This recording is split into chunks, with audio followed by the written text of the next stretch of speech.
Assalamualaikum warahmatullahi wabarakatuh. Halo semuanya teman-teman. Selamat siang, selamat datang kembali di channel kesayangan kita, channel Lilo Entry, dan dimanapun teman-teman berada. Semoga teman-teman selalu dalam keadaan sehat walafiat tanpa kekurangan satu apapun. Amin amin ya robbal alamin.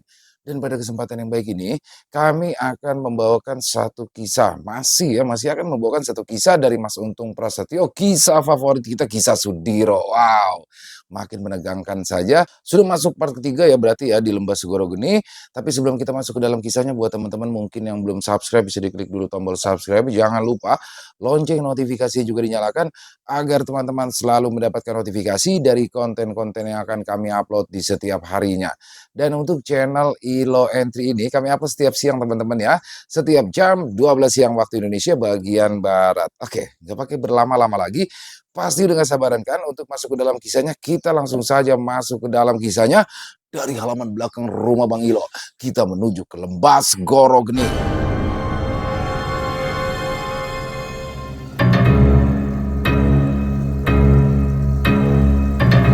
Tragedi di hutan Grawaseta. Kisah Sudiro. Selamat datang di hutan Grawaseta.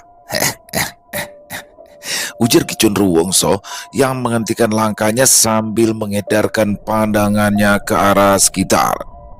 Mendengar apa yang dikatakan oleh Ki Condrowongso, Sudiro, Eyang Jagat Giri, Ki Jagat Madya, Warijan, dan Gatra Pawira, serta Wanarupa dan Wanageni pun tampak sangat siap jika para penghuni hutan gaib itu menyerang secara tiba-tiba. Apakah kau merasakan sesuatu, Ki? Tanya Sudiro penasaran. Tidak, Diro. Aku hanya mengenang apa yang dulu pernah terjadi di tempat ini.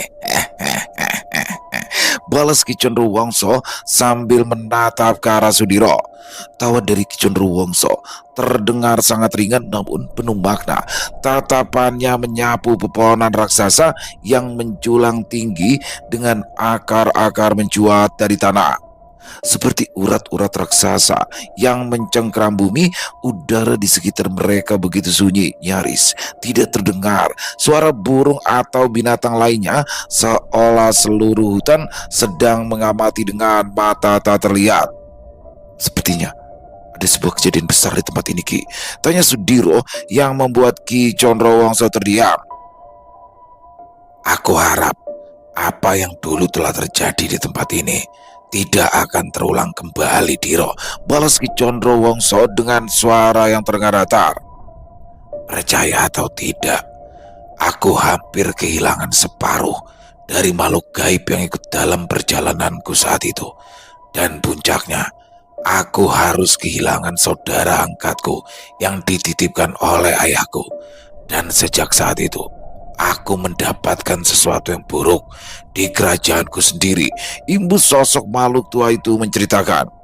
Suara Ki Condrowongso merendah, seolah setiap kata yang diucapkannya membawa beban masa lalu yang tidak mudah untuk dilupakan. Wajahnya menegang, matanya kosong menatap jauh ke dalam belantara Grawaseta yang seperti menyimpan gema-gema kejadian lama. Langkahnya perlahan melambat, dan semua yang mengikutinya ikut memperlambat langkah karena tidak ingin memutus aliran cerita yang mulai mengalir dari lubuk hatinya. Di hutan ini, lindungilah diri kalian masing-masing, karena aku tidak yakin dapat melindungi kalian dan membantu pertempuran kalian nanti ketika aku berhadapan dengan musuh lamaku di tempat ini. Pungkas Ki Condrowongso yang kembali melangkah memasuki hutan Grawaseta. Langkah Ki Condrowongso terasa semakin berat, bukan karena kehilangan energinya, tapi karena bayangan masa lalu yang perlahan mulai muncul di tiap sudut pohon dan desir angin yang berembus di sela-sela semak hutan Grawaseta. Sosoknya tampak semakin tegas, seolah telah bersiap menghadapi takdir yang belum selesai dituliskan sejak berabad-abad silam.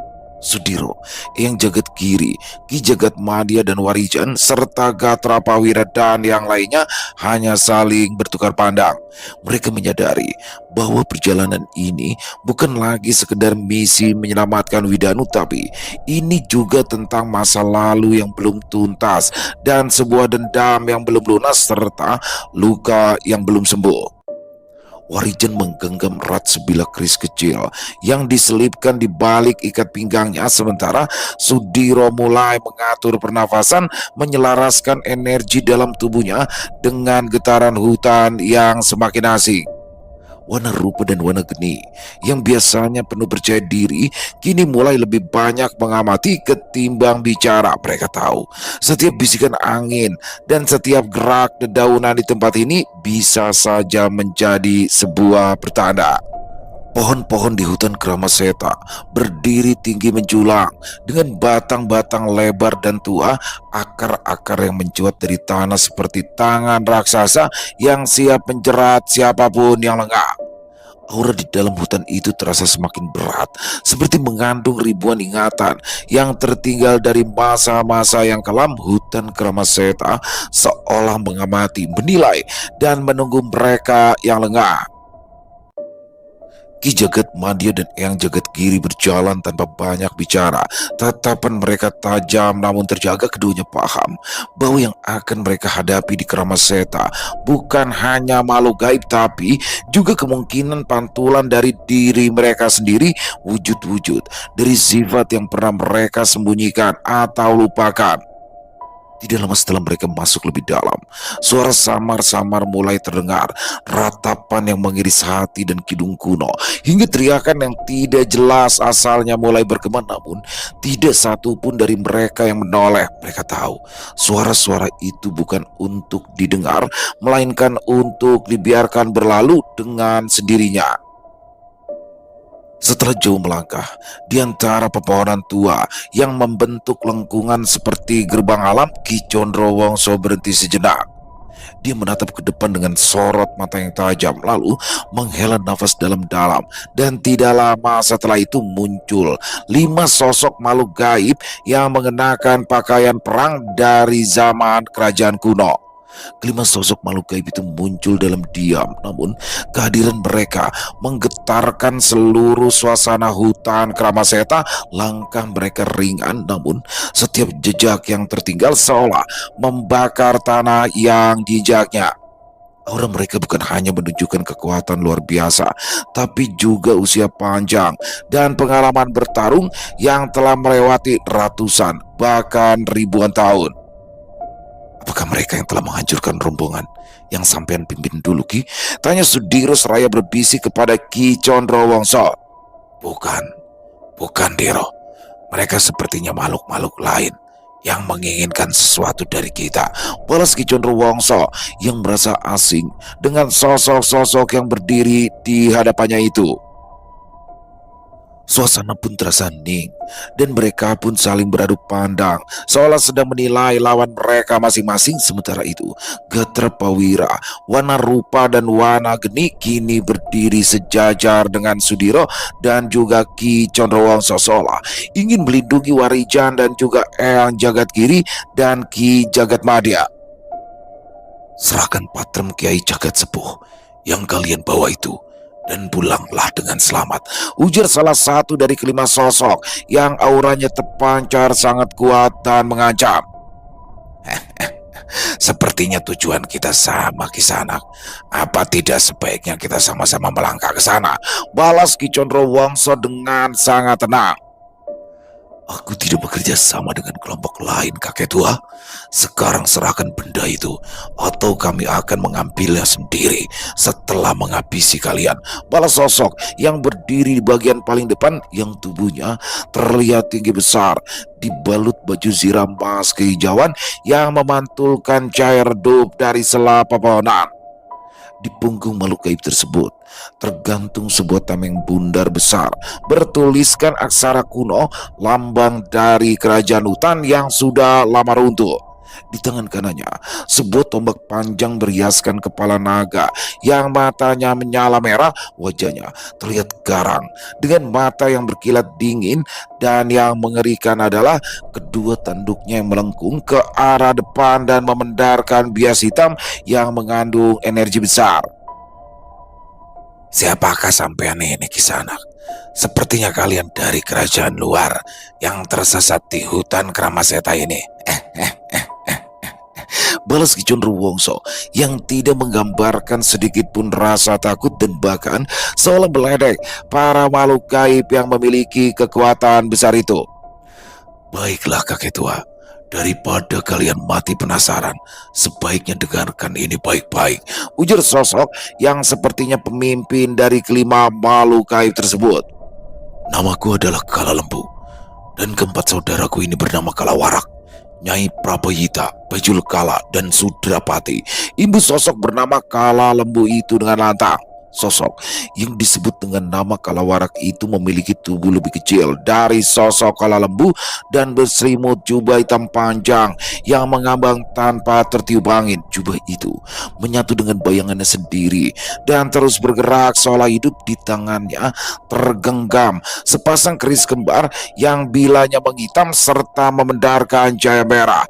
Wajahnya pucat, matanya kosong, namun ada sorot tajam penuh dendam. Dia memiliki dua tanduk di atas keningnya yang tidak terlalu panjang namun menjadi simbol kekuatannya. Sedangkan sosok ketiga yang bernama Nyai Prabayita berwujud seperti wanita tua renta, namun tubuhnya dibalut lapisan-lapisan kain bercorak ruatan dan mantra. Rambutnya menjuntai panjang hingga menyentuh tanah, melilit sekeliling tubuhnya seperti ular hidup. Di kedua lengannya menggantung lonceng-lonceng kecil yang berdenting tiap kali dia bergerak dan memancarkan suara yang mampu melumpuhkan makhluk hidup di sekitarnya. Sosok keempat yang tubuhnya terbungkus oleh kulit keras berwarna hitam legam tampak sangat mengerikan. Di punggungnya menyilang dua pedang besar dan setiap gerakannya meninggalkan jejak bara merah di tanah. Makhluk itu memiliki moncong panjang seperti seekor buaya, dan dia adalah Bajul Kala yang tubuhnya memiliki pelindung yang sangat keras. Dan sosok kelima adalah yang paling aneh dan menakutkan. Dia tidak memiliki bentuk tubuh yang pasti, kadang terlihat seperti manusia dan kadang menghilang. Di bagian wajahnya tidak memiliki mata, hidung ataupun mulut, yang ada hanya cekungan kosong yang memantulkan bayangan siapapun yang melihatnya. Makhluk ini disebut Sudrapati. Dari nama-nama kalian, aku tahu kalian adalah gerombolan pencuri batu mustika, kan? Seru Ki Condrowongsok yang mulai melayang di udara seraya bersiap untuk menghadapi siapapun yang akan melesat ke arahnya. Bersiaplah, ini akan menjadi pertempuran yang sangat besar, imbu Ki Condrowongsok sambil menoleh ke arah Sudiro, Gatra Bawira, Wanarupa, dan Wanageni. Tanpa apa-apa, hawa panas dan tekanan energi langsung menyelimuti hutan Kramaseta. Tanah yang mereka pijak mulai bergetar pelan, dan dari arah barat terdengar gemuruh seperti langkah 1000 kaki yang bergema jauh di antara pepohonan. Kabut tipis yang sebelumnya hanya menyelimuti dasar hutan kini berubah warna menjadi abu keunguan, seolah merespon ancaman yang akan segera pecah menjadi pertempuran dahsyat. Kala Lembu mengangkat tombaknya perlahan. Mata naga di ujung tombaknya menyala terang, menyemburkan kilatan energi ke arah langit, membuat awan di atas mereka berputar seperti pusaran. Dengan satu hentakan kaki ke tanah, tubuhnya melesat seperti kilat ke arah Ki Condrowongsok yang membuka pertempuran dengan raungan dahsyat yang mengguncang hutan. Namun sebelum Kala Lembu sampai, Wanageni melesat lebih cepat. Tubuhnya membara seperti bola api menyala, menahan serangan tombak Kala Lembu dengan semburan energi panas yang mengejutkan. Percikan api dan kilatan energi meledak di udara saat keduanya berbenturan, membuat pohon-pohon terdekat hangus dan terbakar seketika. Di sisi lain, Kalau warak melayang seperti bayangan, menyatu dengan kegelapan yang mulai menyelimuti medan pertempuran. Dia mengincar Sudiro dan bergerak cepat seperti angin dengan keris kembar yang menyambar tanpa suara. Namun, Gatra Prawira melompat ke depan, membenturkan keempat pedangnya dengan kilatan logam keris milik Kalawarak. Benturkan mereka tidak menghasilkan suara keras, melainkan denyutan gelombang energi yang menusuk kepala, membuat beberapa dedaunan jatuh layu dalam sekejap. Nyai Prabayita mulai bergerak pelan, lonceng-lonceng di lengannya, berdenting dengan nada yang tidak biasa. Getaran suara itu membuat tubuh Warijan menggigil dan hampir roboh, namun Wanarupa dengan cepat membentuk medan pelindung dari energi besar yang melindungi Warijan dan dua orang tua di belakang mereka. Suara lonceng kini terpantul balik, menyebar ke segala arah, namun tidak mampu menembus perlindungan Wanarupa. Bajul Kala mengaum keras, memekakkan telinga. Dia menyerbu ke arah Eyang Jagat Kiri dan Ki Jagat Madya, tapi keduanya sudah siap. Mereka bukan lagi makhluk yang mudah dikuasai, seperti saat di bawah pengaruh Sarpaloka. Ki Jagat Madya menghentakkan tongkat kayu pusakanya ke tanah, memunculkan barisan batu tajam dari dalam bumi, sementara Eyang Jagat Kiri memanggil angin badai yang memutar Bajul Kala hingga terangkat ke udara sebelum dilempar jauh ke belakang. Tapi makhluk itu bangkit tanpa luka sedikit pun. Kulit kerasnya menjadi pelindung yang bukan sembarang pelindung. Dan dari balik bayangan, Sudrapati bergerak tanpa suara. Tubuhnya menghilang dan muncul seketika menyusup ke dalam bayangan milik Sudiro sendiri. Tubuh Sudiro seketika berhenti bergerak, matanya mendelik ke belakang seperti tersedot oleh kekuatan dari dalam dirinya sendiri. Namun, di saat kritis itulah suara Tirta Bagya terdengar dari dalam jiwa Sudiro. Kuatkan jiwamu, Diro. Sudrapati hanya bisa mencuri bayangan mereka yang jiwanya goyah, sementara kau dan aku bukanlah makhluk yang seperti itu, ujar Tirta Bagya dengan tegas. Dengan teriakan penuh tekad, Sudiro menyerahkan energi pancawara yang tersisa hingga membakar bayangannya sendiri dengan cahaya merah menyala. Kekuatan yang dikeluarkan oleh Sudiro itu membuat Sudrapati terlempar keluar seperti arwah yang terbakar. Sosok tanpa wajah itu mengeluarkan suara serak dan memekik marah, lalu menyelinap kembali ke dalam bayangannya sendiri, lalu menunggu momen berikutnya untuk menyerang. Pertempuran besar pun pecah, bukan sekedar pertarungan fisik, tapi juga adu kekuatan batin, ketahanan jiwa, dan kehendak yang tidak boleh goyah. Di hutan Kramaseta ini, mereka tidak hanya bertarung untuk maju ke Wanadrikarma, akan tetapi untuk memastikan mereka tetap hidup, tetap waras, dan tidak menjadi bagian dari hutan ini selamanya. Seolah tidak ingin berlama-lama berurusan dengan Kala Lembu dan kawan-kawannya, Ki Condrowongso pun langsung membantu Wanageni yang sudah berkali-kali menyerang sosok makhluk berkekuatan besar itu. Sedangkan Warijan dan Wanarupa mulai mendapatkan celah untuk menyerang sosok Nyai Prabayita. Dengan gerakan cepat dan terarah, sosok Ki Condrowongso melesat ke sisi Wanageni, lalu mengeluarkan energi pelindungnya untuk mengurung Kala Lembu. Suara benturan antara energi panas milik Wanageni dan aura tombak Kala Lembu terus bergema, memekakkan telinga dan menggetarkan tanah. Ki Condro menyatu dalam irama serangan, menambah tekanan dengan serangan pukulan berlapis ilmu Purwa Tirtawasesa yang membuat tombak Kala Lembu sempat terbentak. Namun, Kala Lembu bukanlah makhluk sembarangan. Dengan raungan keras, dia menjejakkan kakinya ke tanah, menciptakan gelombang kejut yang menggulung ke segala arah. Ki Condro dan Wanageni sempat terdorong mundur untuk beberapa langkah, tapi itu hanya sebentar. Setelahnya mereka kembali melesat ke depan dengan gerakan yang lebih menyatu. Ki Condrowongso mengalihkan perhatian Kala Lembu, sementara Wanageni menyerang dari sisi belakang, menghantamkan pukulan api ke pelindung punggung sang raksasa hutan. Di sisi lain, Warijan dan Wana Rupa mulai menekan Nyai Prabayita meski penampilannya seperti nenek renta. Gerakan Nyai Prabayita sangat lincah dan syarat tipu daya setiap langkahnya, diiringi denting lonceng yang bisa mengaburkan pandangan serta mengalihkan ruang dan waktu. Namun, Wana Rupa sebagai makhluk penjelma kekuatan alam mengeluarkan ajian tapak jati, yaitu sebuah jurus yang mengundang kekuatan yang bersumber pada akar-akar pohon tua untuk membelit dan memperlambat gerakan Prabayita. Warijan yang tidak memiliki kekuatan besar namun memiliki intuisi murni tidak merasa takut sedikit pun. Dia mengeluarkan ajian Sindung Geni yang tidak untuk menyerang tapi melindungi dirinya dengan butiran debu yang menjadi butiran bara api panas yang membentuk perisai gaib siap untuk dilesakkan ke arah Nyai Prabayita.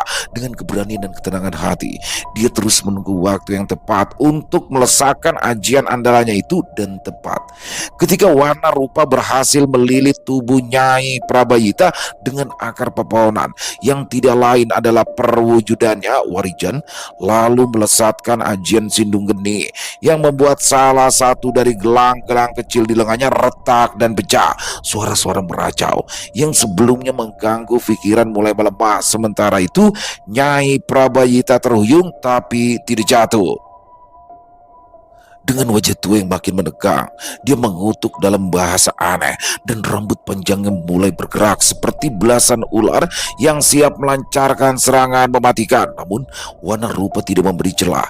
Dengan satu gerakan cepat, dia merubah wujudnya menjadi sosok naga merah yang mengeluarkan api besar dari mulutnya dan membakar sosok Nyai Prabayita.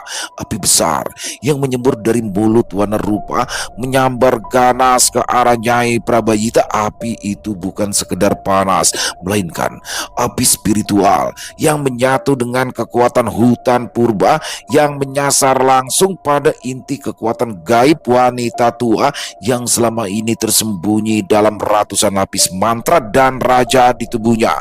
Tubuh Nyai Prabayita terguncang hebat.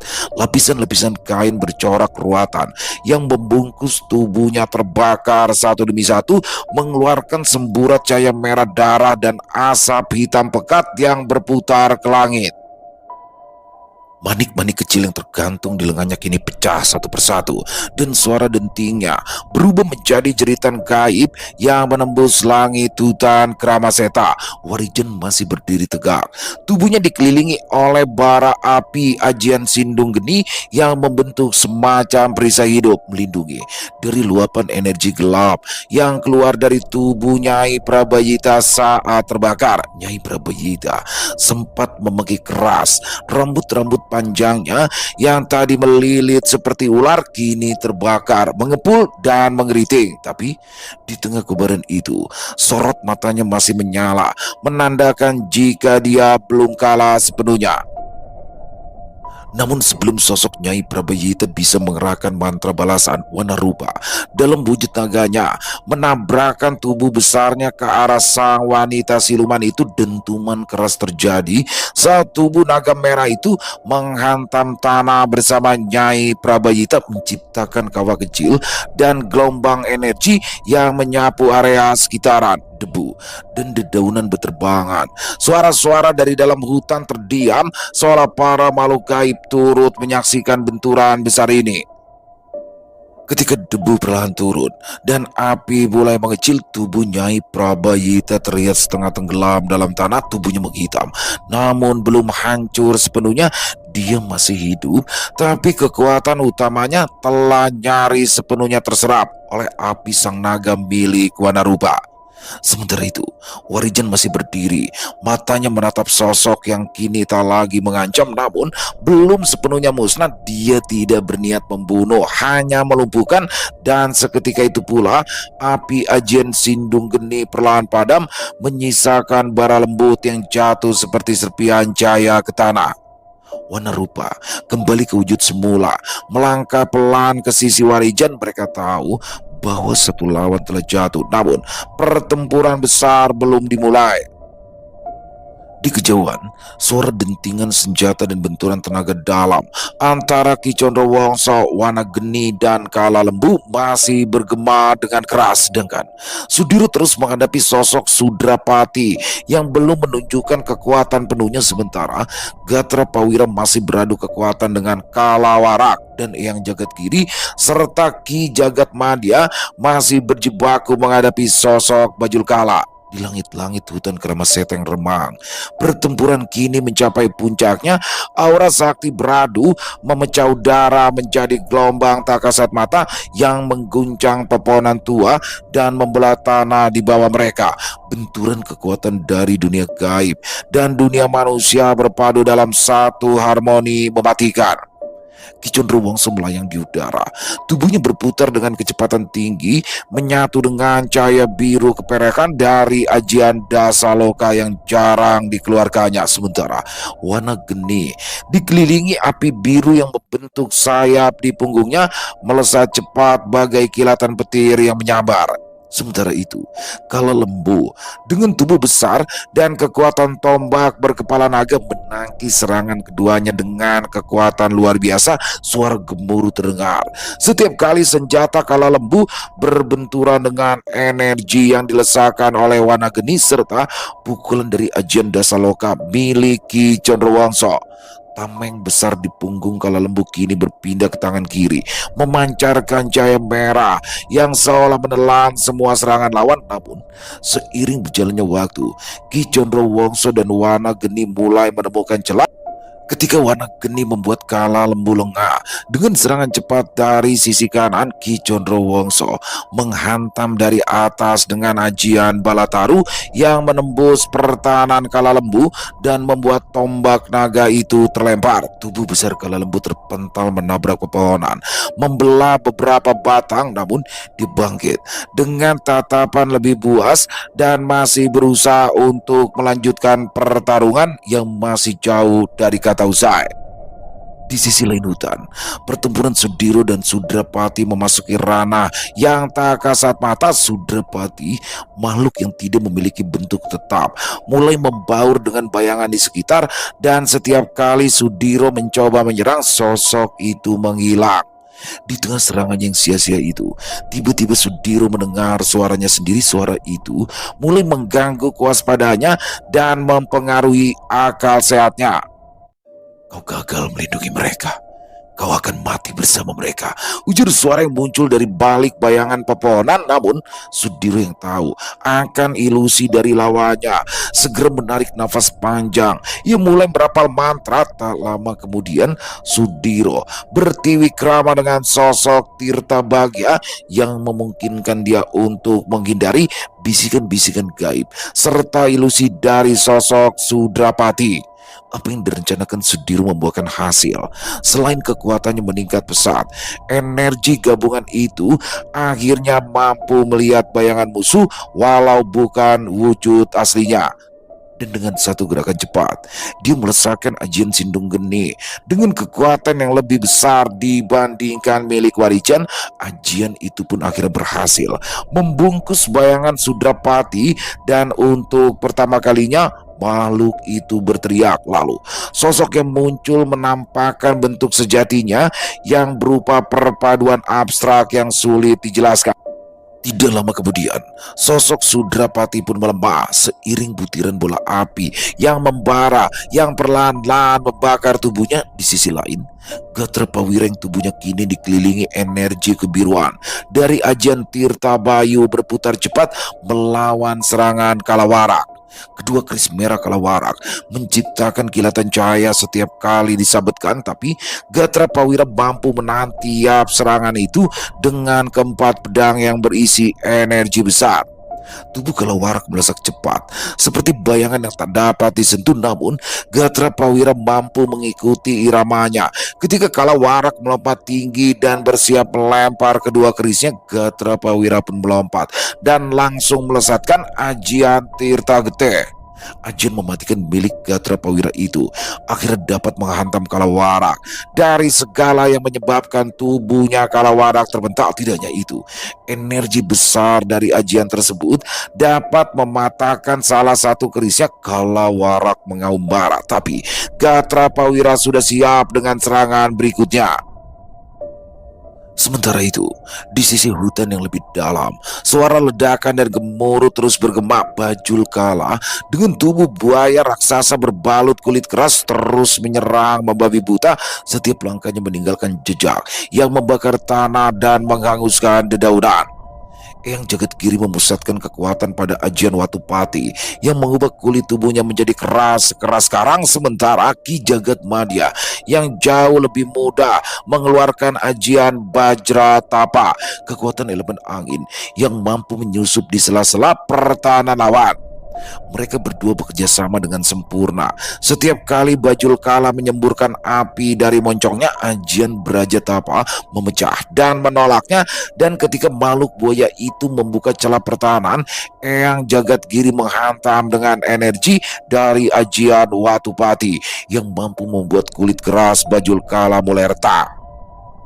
Dengan serangan gabungan yang sangat selaras, keduanya mampu membuat Bajul Kala kewalahan. Namun, makhluk gaib itu bukan makhluk sembarangan, karena sepertinya sosok itu belum mengeluarkan senjata pusaka seperti yang lainnya.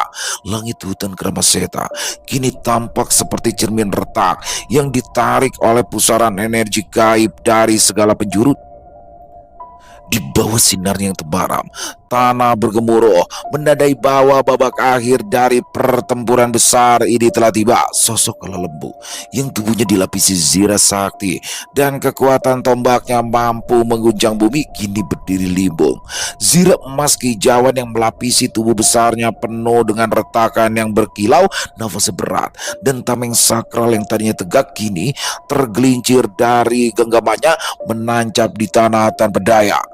Ki Condrowongso yang tubuhnya masih memijar oleh kekuatan ajian Dasaloka menatap Kala Lembu dengan sorot mata penuh welas asih namun tegas. Lalu dengan satu gerakan pelan tapi menggetarkan, Ki Condrowongso menekuk kedua tangannya di depan dada dan membentuk mudra sakti. Beberapa detik kemudian, dari tubuhnya memancar cahaya kebiruan, membentuk lingkaran tak kasat mata yang menghimpit Kala Lembu, menekan seluruh kekuatannya kembali ke inti jiwanya. Kala Lembu mengerang di berlutut, jatuh bersimpu di tanah, tombaknya terlepas, matanya memandang Ki Condro dengan amarah namun juga pengakuan atas kekalahannya. Nyai Prabayita yang tubuh rentanya dan juga rambut menjuntainya telah terbakar sebagian oleh api naga warna rupa masih berusaha bangkit.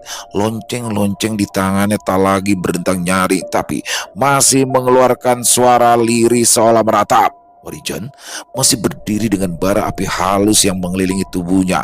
Dia menatap penuh keyakinan, menekukkan tubuhnya sedikit ke depan lalu mengangkat tangan kanan, dan dari telapak tangannya bara halus itu berubah menjadi lingkaran api yang menyelimuti tubuh Nyai Prabayita. Sementara itu, warna rupa melayang tinggi dan sekali lagi melepaskan semburan api merahnya. Namun kali ini bukan untuk membakar melainkan menyucikan. Api itu bersatu dengan api dari ajian Sindung Geni dan menyelimuti tubuh Nyai Prabayita. Di tengah pekikan kutukan yang dibacakannya, tubuhnya mulai terbakar dan berubah menjadi kepulan asap hitam bercampur debu-debu yang halus. Kalawarak yang terus digempur oleh Gatra Prawira masih mencoba bertahan dengan sisa keris kembarnya yang patah. Sosok itu mengeluarkan energi besarnya untuk yang terakhir yang langsung menghujam ke arah Gatra Prawira. Namun Gatra sudah di atas angin. Dia hanya menghindar sambil melemparkan keempat pedangnya secara bersamaan ke arah tubuh Kalawarak, dan lesatan keempat pedang itu tak mampu dihindari oleh sosok makhluk bertanduk satu hingga tubuhnya ambruk ke tanah dan berubah menjadi kepulan asap hitam. Di tempat lain, Sudiro yang masih berhadapan dengan Sudrapati mulai menggunakan energi Pancawara yang semakin membuat kekuatan, kepekaan serta kecepatannya bertambah. Energi yang diberikan oleh Widanu itu terbilang sangat membantu Sudiro yang sedang bertiwikrama dengan tirta bahagia. Langkah Sudiro terhenti sejenak di hadapan sosok Sudrapati yang mulai melemah, seakan tubuhnya tak mampu lagi mempertahankan wujudnya. Bayangan tubuhnya berkedip, berubah-ubah antara sosok manusia, siluet tanpa bentuk, dan pusaran kelam tanpa wajah. Aura kegelapan yang memancar darinya bergoyang seperti nyala api tanpa arah. Tubuh Sudiro sendiri tampak sangat gagah dengan aura yang tajam, rambutnya berkibar oleh energi gaib yang membungkusnya dan matanya bersinar bagaikan sepasang lentera malam dengan ajian pancawara yang mengalir kuat di nadinya. Di hadapannya, Sudrapati mulai merasakan tekanan yang tak dapat ditanggungnya. Dia menggeram, tubuhnya berdenyut, dan dari wajah kosongnya yang sebelumnya hanya berupa cekungan gelap muncul ribuan bayangan sosok yang pernah dikaburkan dan ditelan dalam ingatannya. Melihat hal itu, Sudiro tidak memberi ampun.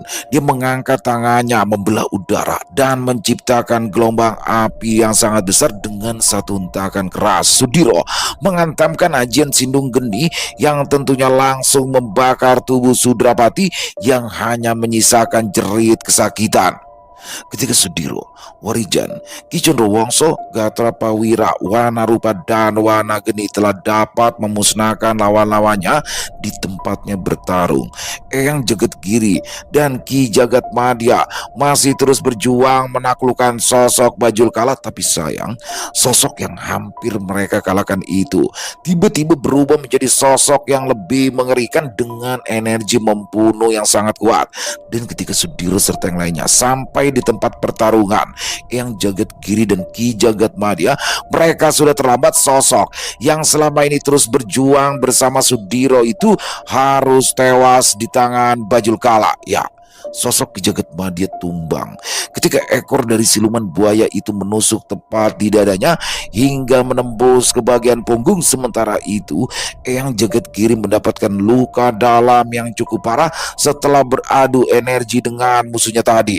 Dentuman keras mengguncang tanah hutan Kramaseta saat Sudiro dan rombongannya tiba. Bau darah dan energi gelap bercampur dalam udara yang kian berat. Sosok Ki Jagatmadya tergeletak diam. Tubuhnya sudah tak lagi bernyawa dengan darah menetes dari ujung ekor Bajul Kala yang masih berlumuran darah.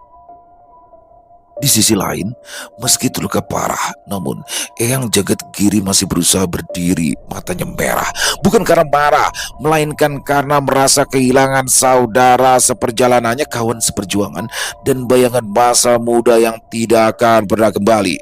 Melihat salah satu saudara mereka tumbang, Gatrapawira langsung menghujamkan serangan bertubi-tubi, disusul oleh Ki Condrowongso dan Wanarupa serta Wanageni yang amarahnya meledak. Sementara itu, Sudiro dan Warijan segera membawa tubuh Eyang Jagadgiri dan Ki Jagatmadya menjauh dari medan pertempuran.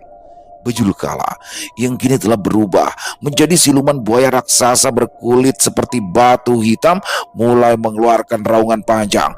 Di tubuhnya menyembul lidah api merah. Dari setiap celah pelindung kulitnya menandakan energi jahat yang bangkit lebih kuat. Raungan Bajul Kala menggetarkan hutan Kramaseta hingga ke akar-akarnya. Kabut yang sebelumnya melayang tenang kini berputar liar. Tubuhnya memanjang hingga lebih dari 50 langkah. Matanya membara menyala seperti dua obor raksasa. Dan setiap gerakan kakinya mengguncang bumi. Lidah apinya menjulur keluar, menyapu ilalang, membakar apapun. Namun Gatrapawira yang diliputi amarah atas tumbangnya Ki Jagatmadya tidak mundur. Keempat pedangnya berputar cepat, menimbulkan suara siutan tajam yang membelah udara. Serangan pertama menghujam sisi kanan Bajul Kala tepat di sela lempengan kulit batu hitam. Ledakan energi meletup dari titik tusukan itu menandakan luka yang cukup dalam. Namun Bajul Kala membalas dengan putaran ekor berapi, mengempaskan Gatrapawira ke sisi kanan, membuat tubuhnya membentur dua pohon besar hingga roboh. Meski mendapat luka, namun Gatra bangkit dengan tatapan menyala penuh dendam.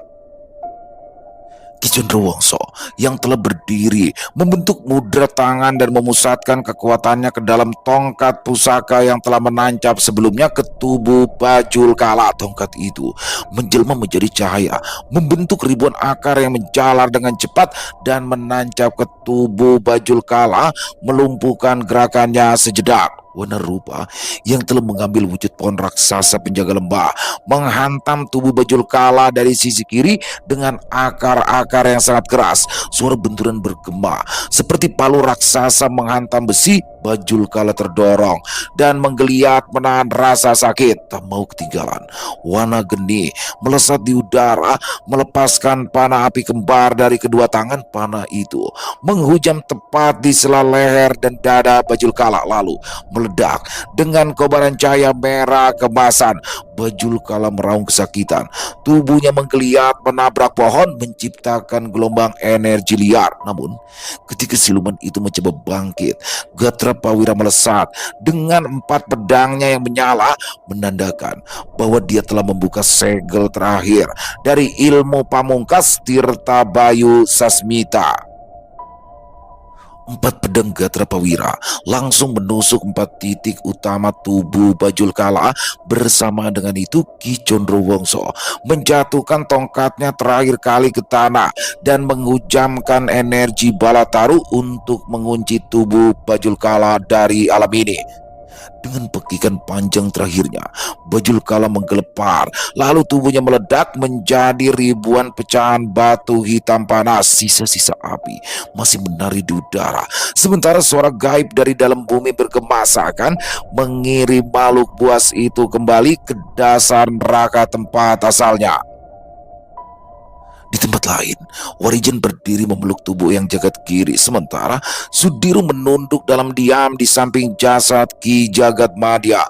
Langit di atas hutan Kramaseta mendadak menjadi redup. Awan kelabu menutupi cahaya di sekitar hutan Kramaseta, seolah alam turut merasakan duka yang mendalam dari mereka yang masih berdiri di atas tanah hangus itu. Ki Cenderawongso menatap langit, sorot matanya kosong, sebelum akhirnya dia melangkah mendekat, menancapkan tongkatnya ke tanah tepat di samping jasad Ki Jagat Madya. Dia berlutut, menunduk. Dengan suara lirih namun penuh kekuatan, dia mulai melantunkan mantra penghormatan terakhir. Purwadadi, Jagat Lintang, Empu Kalawang, kembali sang leluhur, gumam Ki Cenderawongso. Gatra Prawira, warna geni dan warna rupa berdiri menunduk dalam diam. Mereka tahu yang gugur bukan hanya seorang sesepuh, tapi juga saudara seperjuangan.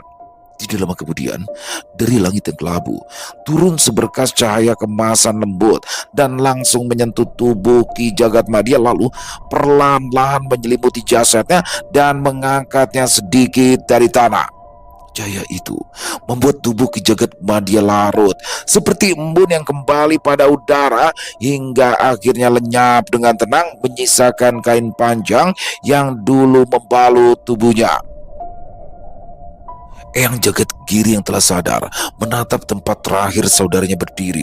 Dia tidak menangis, tapi dari matanya terpancar rasa duka yang mendalam. Semoga jalanmu damai, Jagat Madya. Kita akan bertemu lagi di ujung karma, bisik Eyang Jagat Giri sambil menundukkan wajah. Perjalanan kita belum usai, tapi sekarang kita tak lagi sama. Sejak detik ini, kita membawa nama mereka yang telah pergi. Dan ingatlah, setiap langkah kita ini adalah bagian dari pengorbanan, sambung Ki Cenderawongso yang mencoba menguatkan hati Sudiro serta yang lainnya. Warijen mengepalkan tangan. Sudiro berdiri menggenggam kain yang tertinggal dari sosok Ki Jagat Madya dan menyelipkannya ke dalam ikat pinggangnya. Tak ada yang diucapkan, namun dalam hatinya dia berkata, "Terima kasih untuk segala pengorbananmu ini, Ki. Aku berjanji tidak akan menyanyiakan apa yang telah kau berikan ini."